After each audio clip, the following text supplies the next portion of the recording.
Palmeiras conseguiu sua primeira vitória do Campeonato Brasileiro, 2 pênaltis questionáveis. A verdade, gente, é que ele apareceu de novo, né? O nosso querido P, né? É o grande rei das assistências do Palmeiras desse ano. Grande investimento, né? A gente falou tanto que o Palmeiras gastou aí muitos milhões com o Vitor Roque, com o Paulinho, mas quem tá resolvendo mesmo é ele, né? Não é P de Paulinho, né? É P de pênalti mesmo.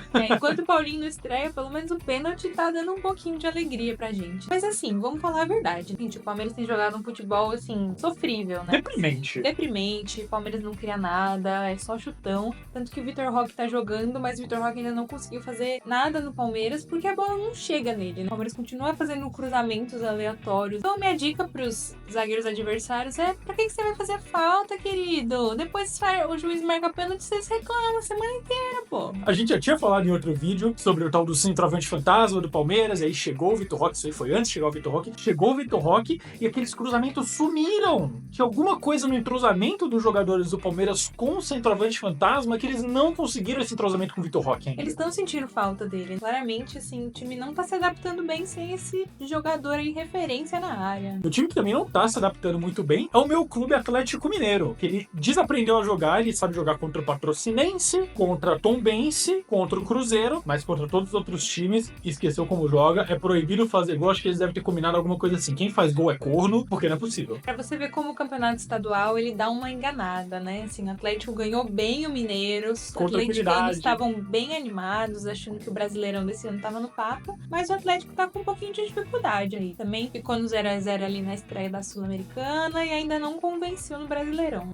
E o Bernard é a prova do que você falou do estadual. Fez gol no Mineiro e voltou a ser o Bernard que a gente conhece, infelizmente. Não tá fácil a vida pra muitos torcedores nesse campeonato brasileiro, né? Os torcedores que devem estar um pouquinho mais felizes são os do Fluminense. Depois de uma saga aí pro novo técnico, agora estão com o Renato Gaúcho, estreou ganhando. Foi, não sei se muito com folga, né? Foi até com emoção, abriu lá e o Bragantino empatou. Conseguiram garantir o 2x1 na primeira vitória do Renato Gaúcho já. O Renato Gaúcho começou bem, né? Provando que esse tempo que ele passou aí jogando futebol aí no Rio de Janeiro tá ajudando ele aí a ter bons resultados. E eu acho que eu vou começar a fazer futebol aí também, sabia? Porque caso vocês não saibam, o Renato Gaúcho, ele tem 62 anos. 3 anos a menos do que o Ramon Dias do Corinthians. O cara tá conservado, faz bem. Não, Renato Gaúcho. Faz bem, vou começar a fazer também. Outros destaques que a gente pode fazer nessa rodada: São Paulo ainda não marcou nenhum gol no Campeonato Brasileiro. 2 empates por 0x0. Primeira rodada contra o Sport, agora contra o Atlético. A torcida São Paulina também tá um pouquinho preocupada, né? Caleri numa fase terrível.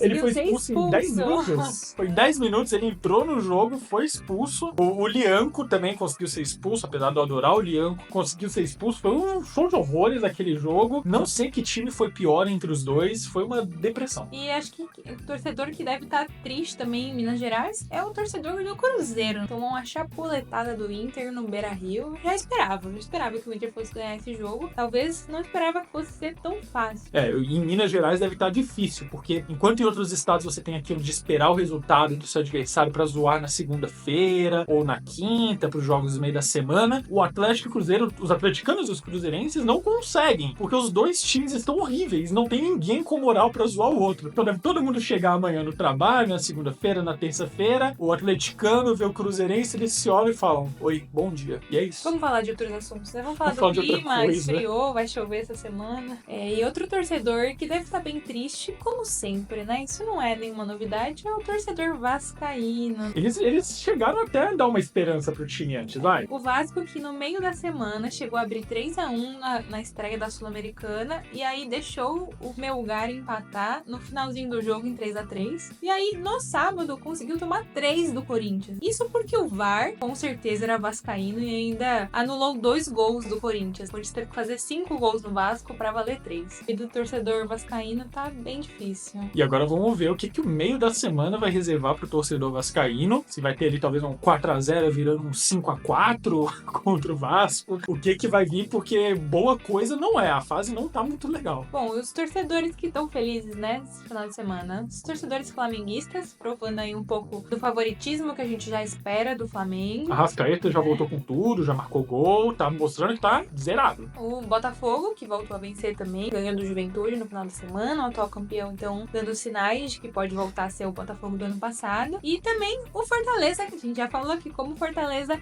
já tinha feito um campeonato incrível ano passado, e esse ano também parece estar fazendo um campeonato bem legal. Mas já foi sempre que o Fortaleza merece chegar um pouco mais longe. Eles tiveram uma Sul-Americana que eles quase ganharam. Pode ser, se eles continuarem mantendo esse nível desse início de ano, quem sabe eles não conseguem tirar um campeonato nacional esse ano. Seria legal, né? O Fortaleza começou bem mal a Libertadores, né? Tomou um 3-0 do Racing no Castelão, mas quem sabe pelo menos no Brasileirão.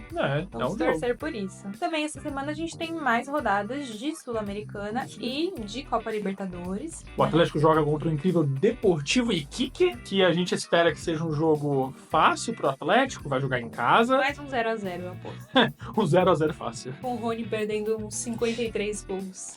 O Rony vai fazer 5 gols, então o Atlético vai ganhar de 1-0. Fica um alerta aí pra torcida do Corinthians. A gente já sabe como o Corinthians não tem grandes tradições em competições sul-americanas, então já sabemos que no meio da semana não deve reservar grandes alegrias pro torcedor corintiano que nos assiste. Da última vez que você falou isso, você zicou, hein? Zicou mesmo. Então fiquem de olho aí, torcedores. E essa semana a gente também tem um confronto na Libertadores que é pra ficar de olho, que é Palmeiras e Cerro Porteño. Pra quem não sabe, o Cerro Porteño foi o clube em que teve os gestos racistas da torcida na Libertadores Sub-20, né, contra o atleta Luigi do Palmeiras. Então tem um clima tenso aí pra receber a torcida do Cerro Porteño no Allianz Parque. Não sabemos como vai estar o clima, se o clima vai estar muito amistoso. Esperamos um jogo meio tenso. Esperamos que seja um clima de muita paz.